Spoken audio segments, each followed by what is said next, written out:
एक तो चंद ही घंटे बाकी रह गए हैं असेंबली इजलास होने में, मगर गवर्नर साहब का इस्तीफ़ा मंजूर करना नामंजूर करना वो अलहदा सी खला है। और आप लोगों की मेल मुलाकातें भी शुरू हो गई हैं। अमीर मकाम साहब के साथ आप लोगों का एक डेलीगेशन मिला, आप भी उस मुलाकात में मौजूद थे।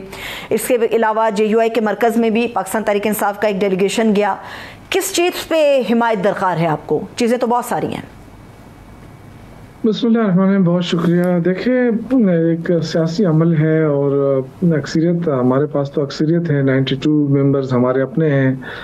और आज हम मिले हैं अवामी नेशनल पार्टी के साथ जुनैद अकबर साहब की क़यादत में, और उसमें हमारे मरकज़ी सूबाई लीडरशिप मौजूद थी। इसी तरह मुस्लिम लीग के अमीर मुकाम साहब से मुलाकात हुई उनकी रहायशगाह के ऊपर, और JUI के साथ हुई। तो बहुत सारे, इसका मकसद सिर्फ ये था कि हम एक पॉलिटिकल प्रोसेस जो है उसको फ़रोग़ देना चाहते हैं कि ये सूबा काफ़ी मुश्किल सूबा है। और सिर्फ ये नहीं कि हुकूमत बनाना, हुकूमत तो हम बना सकते हैं, कोई इशू नहीं है, अल्हम्दुलिल्लाह अक्सरियत है। अगर आईन और जमहूरियत पे कोई अमल करेगा तो उससे तो कोई दो राय है नहीं कि कोई और जीत सके। लेकिन हम चाहते हैं कि कंसेंसस बिल्डअप हो और सूबे की जो मुश्किलात हैं उनको सब मिलकर उन मुश्किलात का हम सामना करें, बजाय इसके कि इसको भी कन्फ्रंटेशन का शिकार बनाएं। और तो इस हवाले से मुलाकातें क्यों काफ़ी हौसला अफजा रही हैं, बड़ी एक दूसरे को इज्जत दी। यही सियासी कल्चर है इस सूबे का, जरगा सिस्टम होता है। और काफ़ी हमें हौसला मिला कि अवामी नेशनल पार्टी के इफ्तिखार साहब ने कहा कि जी हम, एक तो ये कि किसी गैर आईनी अमल में हम शरीक नहीं होंगे अगर कोई ऐसा हुआ तो।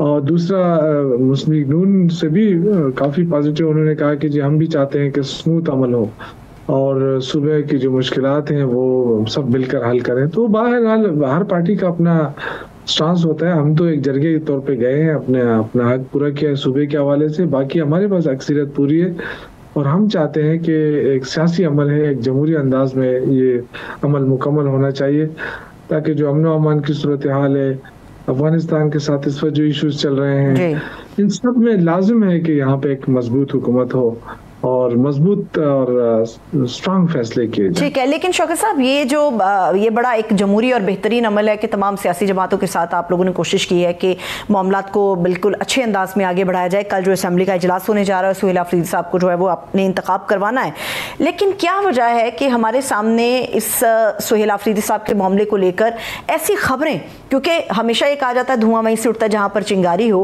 कि ऐसी खबरें हैं कि शायद गवर्नर राज लग जाएगा। हालांकि अमीर मकाम साहब ने के खिलाफ स्टेटमेंट दिया, उन्होंने कहा नहीं ऐसा कुछ नहीं होने वाला। लेकिन कौन है जो इस किस्म की खबरें फैला रहा है? और इट्स ऑब्वियस कि आवाम के जहनों में बहुत सारे खदशात फिर जन्म भी लेते हैं। देखिए, वही लोग ये खबरें फैला रहे हैं जिनका कोई स्टेक नहीं है या फिर उनका कोई इंटरेस्ट नहीं है सूबे के मामलात से।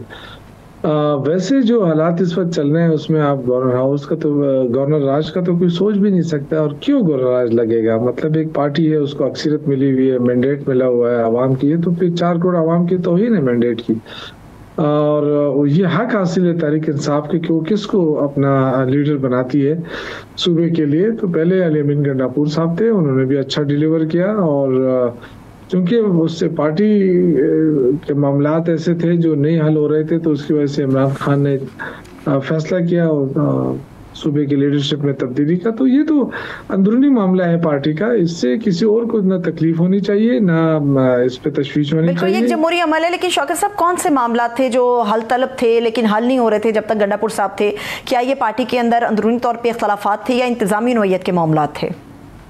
नहीं, इंतजामी तौर पे गंडापुर साहब बड़े दबंग चीफ मिनिस्टर रहे हैं, कोई ऐसा इशू नहीं था। लेकिन जाहिर है पार्टी के मामलात ऐसे थे कि उनकी लीडरशिप के साथ जो इख्तिलाफात थे वो काफ़ी गहरे हो चुके थे और काफ़ी कोशिशें की गई कि ये इख्तिलाफात ख़त्म हो, तो वो नहीं हो रहे थे। तो इसलिए शायद अली अमीन गंडापुर साहब की भी ख्वाहिश थी कि बस अब मामलात को, क्योंकि वो तय नहीं हो रहे थे। लेकिन अब ये खुशाइन बात है कि जब सुहेल अफरीदी की अनाउंसमेंट हुई तो उसमें अली अमीन गंडापुर साहब भी खड़े हैं उनके साथ, और जुनैद अकबर खान, असद कैसर साहब, आतिफ खान, अरबाब शेर अली वगैरह सारे जितने भी जो इख्तिलाफ रखते थे वो सारे अब इकट्ठे हो गए हैं। तो ये एक अच्छी बात है। और आज सबने, जुनैद अकबर ने सबको साथ लेकर गया उसमें। मैं तो खैर किसी ग्रुप में नहीं हूँ, मैं तो पार्टी के साथ हूँ, तो मुझे भी उन्होंने कहा कि आप भी आ जाएं, और इसी तरह दूसरे लोगों को भी कहा। तो ये एक अच्छी बात है कि सबको साथ लेकर चलेंगे। तो ये इसी से इस सूबे के को जरूरत भी है कि मामला को बेहतर अंदाज में निपटाया जाए। लेकिन शौकत साहब, आज हमने सुहेल अफरीदी साहब की बिल्कुल मुख्तसर गुफ्तगू कुछ साफियों के साथ सुनी कि गुजरते गुजरते उन्होंने एक छोटा सा मकालमा किया। उसमें उन्होंने पहले तो ये कहा कि आप लोगों ने घबराना नहीं है, फिर उन्होंने कहा कि हम मुकाबला करेंगे। ये मुकाबला किससे करना है आप लोगों ने?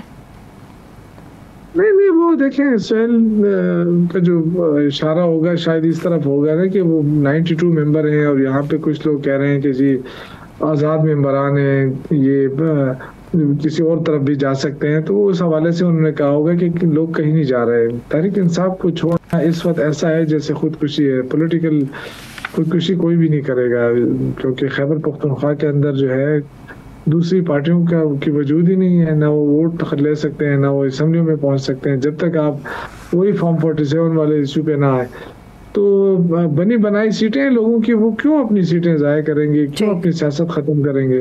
तो इस वक्त तो मुझे नहीं लग रहा है कि कोई भी बंदा अगर उसको खरीदने की कोशिश भी की जाए तो मुझे नहीं लगता है कि वो अपनी सियासत को खत्म करने की। ठीक है। अब शौकत साहब, एक सियासत से हट के मामला रियासत का कर लेते हैं, पाकिस्तान का कर लेते हैं।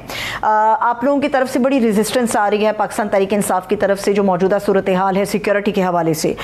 उसके ऊपर आना सनाउल्लाह साहब ने कहा है कि जी तमाम सियासी जमातों को बशमूल अपोजिशन हम ये दावत देते हैं कि मिसाक इस्तेहकाम पाकिस्तान के लिए कि आएँ, बैठें, हमारा साथ दें, हमसे बातचीत करें। पाकिस्तान तहरीक इंसाफ के पास ऐसी कोई दावत या कोई दावतनामा मौसूल हुआ आप लोगों को, या इरादा है अगर ऐसी दावत आए तो आप लोगों ने जाना है वहां पर? देखिए, मैं तो मीडिया की हद तक तो मैंने भी सुना है, लेकिन इस तरह मुझे अभी तक नहीं पता है, क्योंकि मैं शाम तक तो हम इकट्ठे ही थे और सारी लीडरशिप, तो उस वक्त तक तो कोई ऐसा दावतनामा नहीं आया था। लेकिन देखिए, ये चीजें ऐसी है ना कि जोर जबरदस्ती इसी मसले का हल नहीं है। हर चीज अपने उस पर होना चाहिए। अगर आप हर जगह से जमहूरियत खत्म कर देंगे, आपने पंजाब से खत्म कर दिया, वहाँ पे कोई पॉलिटिकल एक्टिविटीज नहीं हो सकती। कोई भी आए तो दफा 44 लग जाता है, उनके खिलाफ एक्शन शुरू हो जाता है। इसी तरह इस्लामाबाद के अंदर, तो मेरे ख्याल से खैबर पख्तूनख्वा जो है ये सियासी लोगों का सूबा है और यहाँ एक दूसरे का कल्चर का भी एहतराम किया जाता है। तो मेरा ख्याल ये है कि ये तो हसास भी है सूबा अफगानिस्तान के इश्यूज के हवाले से, तो इसमें तो बहुत ही एहतियात के साथ आगे बढ़ना होगा। तो यहाँ सिर्फ सियासत नहीं हो रही है, यहाँ पे आपने सब कुछ अपना कुर्बान करके, सब कुछ करके लोगों के साथ। ठीक है। अभी शौकत साहब, मामला सुधार के चलना पड़ेगा। ठीक। अभी तहरीक तहफ़्फ़ुज़ यानी पाकिस्तान की तरफ से जो एक सरबराही इजलास हुआ था कुछ देर पहले, उसका भी एलामिया जारी किया गया और उसमें ये कहा गया कि जी पार्लियामेंट का ज्वाइंट सेशन बुलाया जाए और कौम को एतमाद में लिया जाए। पार्लियामेंट का ज्वाइंट सेशन हो या हुकूमत की तरफ से दावतनामा हो, बात तो एक ही है। तो PTI अपना क्या मौक़िफ़ रखेगी, अगर आप हमसे शेयर कर सकें? देखिए, जो भी इंटरनेशनल इश्यूज हैं या कौमी इश्यूज हैं, वो जिस अंदाज से हुकूमत लेकर चल रही है, तो मेरे ख्याल से कौम को उसमें एतमाद में लेने की बहुत सख्त ज़रूरत है। इस वक्त देखें ना, फ़लस्तीन के हवाले से भी बहुत सारे इश्यूज सामने आ रहे हैं, कुछ में गोइयाँ हो रही हैं, कुछ कन्फ्यूजन है। इसी तरह अफगानिस्तान के साथ जो मामला चल रहे हैं उस पर थोड़ी बहुत कंफ्यूजन नजर आ रही है। तो ये सारे अहम मामलात हैं, सिक्योरिटी के हवाले से जुड़ी हुई चीजें हैं। तो इस पे कौम को, जो मुंतखब इदारे हैं, उनको एतमाद में लेने की बेहद जरूरत है, ताकि इसका पॉलिटिकल सोल्यूशन भी निकाला जाए और सियासी लोग बैठकर जो है वो चीजों को आगे लेकर चलेंगे।